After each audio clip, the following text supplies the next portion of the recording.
Kahit naman yung plate.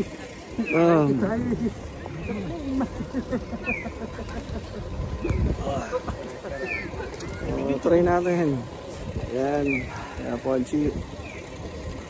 Nandito kami sa Music Box Museum. Ito yung ng pinakamalakas. Ayan sila boss. At saka sila boss Tony.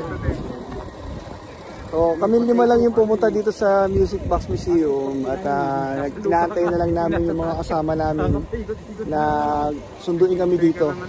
Kasi medyo may kalayuan din yung nilakad namin. Halos 1 kilometer din yung nilakad namin. Simula doon sa Otaru Grand Canal going to Music Box Museum. Halos 1 kilometer din. So antayin na lang namin sila para at least hindi namin maglalakad pabalik. Waiting na lang kami. Okay, see you later mga paps. Let's go!